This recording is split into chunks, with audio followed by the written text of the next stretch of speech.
Hi, I'm Phil. Dave. Alright, we're going to be talking about our favorite and least favorite movies of 2015. So we'll try to keep it to a minimum, not so much talking about like all the movies we've seen, just trying to keep it short and sweet. So yeah, there were a bunch of movies in 2015 that we saw that we liked a lot. Some were like, man, and then there was like, oh, Jesus, really? So yeah, let me get to my least favorite movies of 2015 first. Do you have any? No, I didn't really see that many, to be honest. No. Yeah. Well, Mad Max said, what was it? Was Planet of the Apes? no, Dawn of the Planet of the Apes was 2014. So I'm a little off. So I saw Mad Max this year. Yeah.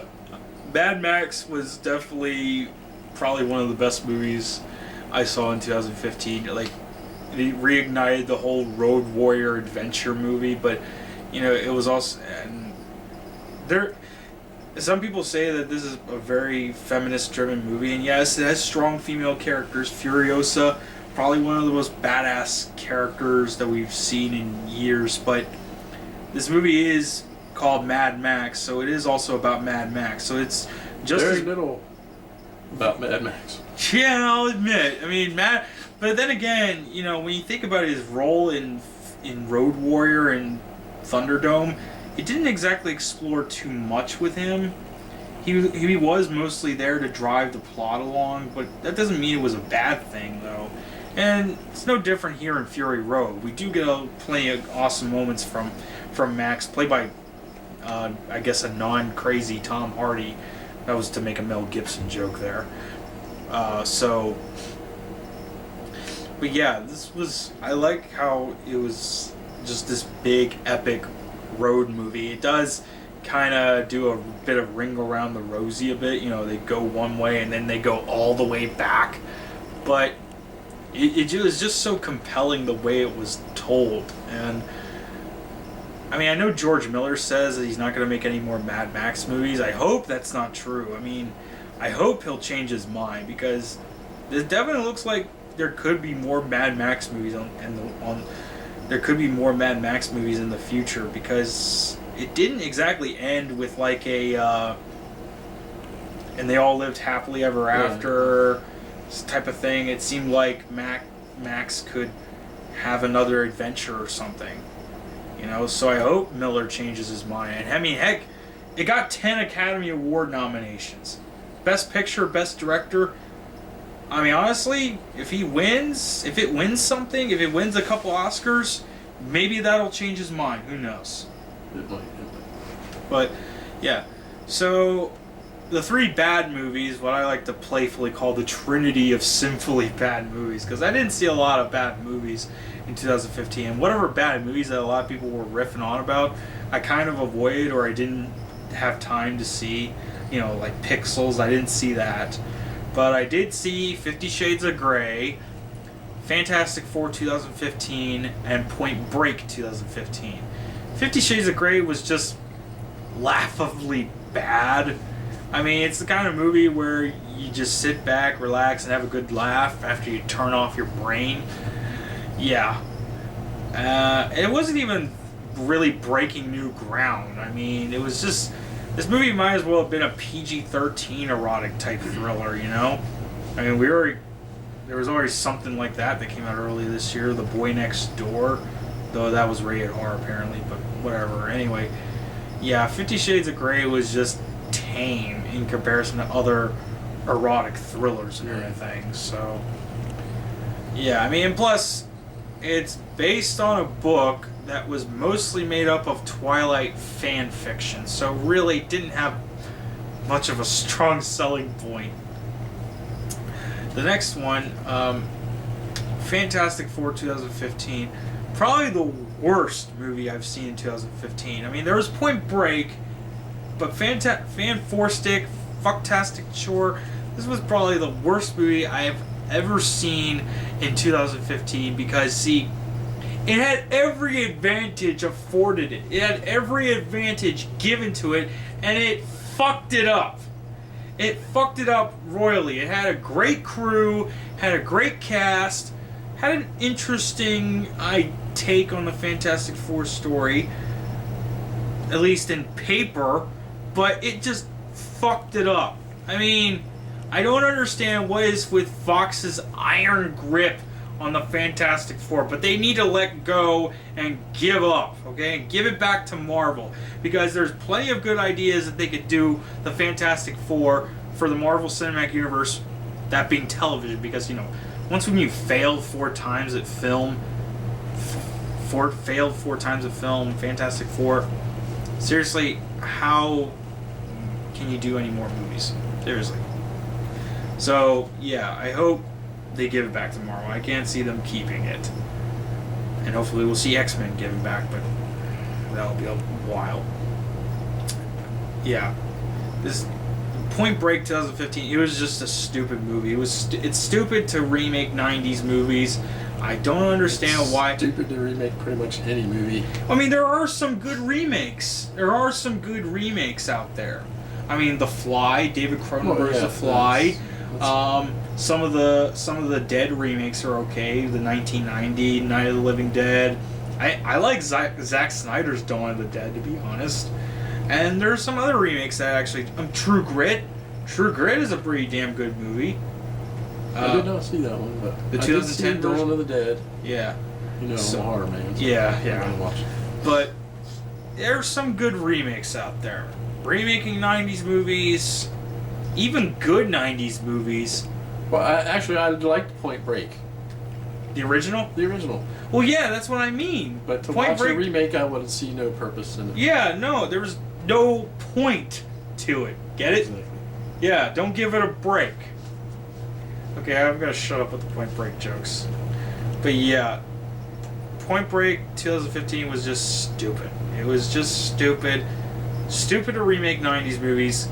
Please stop it with the 90s remakes. Don't even remake Memento, okay? Don't even remake fucking Memento, okay? So yeah, those are the bad movies. Now some good movies. Yay!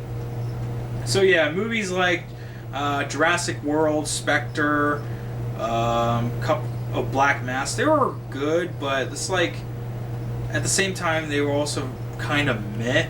I mean, they were good in what they were trying to do, trying to bring new energy to, you know, either the franchises or the certain people that were involved with them, and they did their job well. But then you got movies like, okay, Maggie. That was a good movie. Did you see that one? I did not. Yeah, Arnold Schwarzenegger movie about a father who has to take care of his daughter who is infected by a zombie virus. It is very emotional, very depressing. Yeah, a Schwarzenegger movie that's depressing. Yeah, that's something. And about zombies. Yeah, and about zombies. But this movie, it might be worth a watch. don't expect it to be a shooty bang bang movie, okay? This is something more along the lines of The Walking Dead or The Last of Us video game. It is meant to cause you big feels, okay? You might cry. I almost cried at certain parts of that movie. Yeah.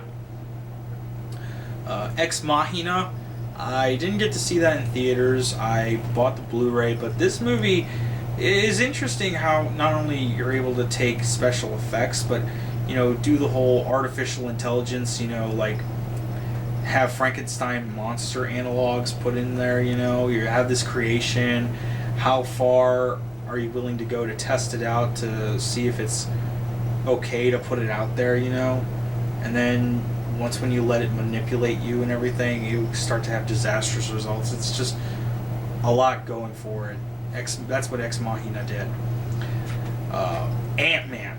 That, you know, the fact that I had to see that movie twice, the second time to wash Fantastic Four out of my mouth, that's how great Ant-Man was. I mean, Marvel thought Avengers... I'm betting Marvel Disney thought that Avengers 2 was going to be the big thing everyone would be talking about. Sorta, but it was also kind of meh.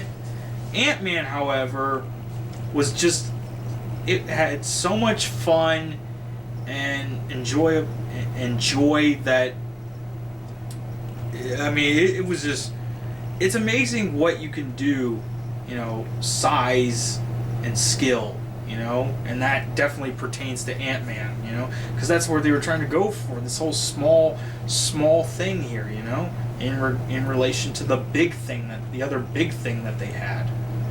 So, and the fact that they're making a sequel to this movie, you know, that just shows how, again, what people say, what honest trailers said, anything is automatically awesome once when you slap Marvel's name on it. Ant-Man is no different, but it is definitely worth watching. Okay, Creed. Yeah, that Creed was definitely awesome. Like, I didn't understand how you could do another Rocky movie, but this really wasn't a Rocky movie per se. Rocky is in it, and Sylvester Stallone does a fantastic job here. Probably one of his biggest most epic dramatic roles to date, aside from Rocky Balboa, which was almost 10 years ago. Well, okay, 10 years ago now, but almost 10 years ago when this movie came out. And, you know, Michael B. Jordan more than makes up for Fantastic Four 2015 with Creed. Because, honestly, it's great how we see this story about a guy who he knows what he's made of. He knows what he's made of, and he wants to prove everyone out there. I mean, he's got every opportunity afforded to him and everything, but he only has his mind set on one thing, and he's gonna do his damnedest to prove how great he is. He's gonna show everyone what he's got. I mean, yes, there's a lot of parallels with the original Rocky, but so did Rocky Balboa. It just did it differently here. So, what's another good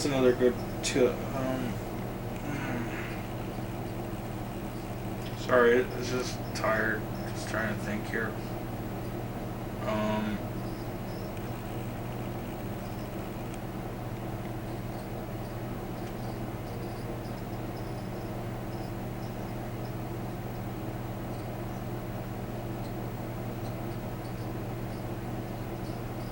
What we see in 2015, The Hateful Eight, Star Wars. The Hateful Eight, Revenant, Star Wars, Revenant. Some ones we just talked about earlier. Yeah, Hateful Eight, Revenant, Star Wars. There was another one I was trying to think. Oh, The Martian. I was thinking of The Martian. Sorry. Yeah, the Martian. That one was great. I kind of understand how that got the whole Golden Globe motion picture, musical, or comedy, because yes, it was kind of a serious, compelling drama, but it was a sort of a comedy because it also knew how to have fun with the whole thing. You know, it was trying to keep its spirits up. It was trying to keep everyone's spirits up in this whole thing. And Matt Damon, you know, the way that he's just cracking jokes, having a great sense of humor despite him being shit hitting the fan on him and everything. I mean, jeez. But still, he does a great job here. The Martian is great. Probably Ridley Scott's finest to date. Yeah. The Revenant. Another. Oh, Inside Out! I was thinking of Inside Out. Inside Out. I mean, some people keep saying that Pixar has been taking a step down in quality.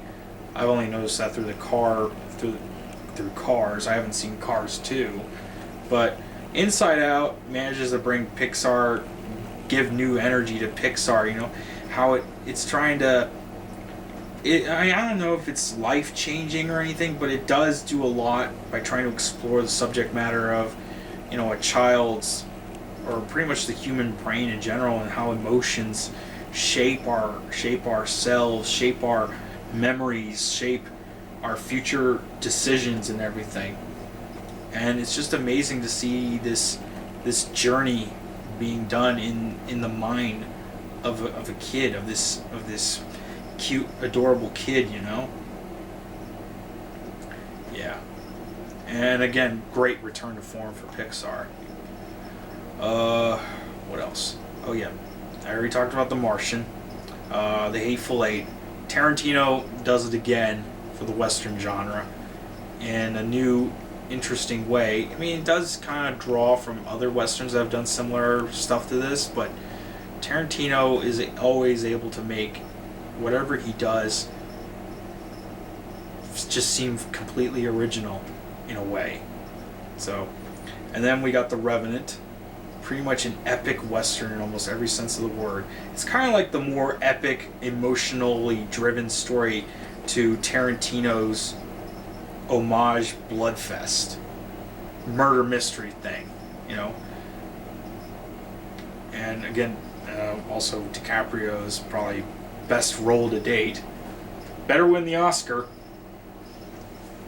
Otherwise, another year of Leonardo no Oscaros. You better not sink like the Titanic. Throw that in. He'll definitely be wolfing around Wall Street.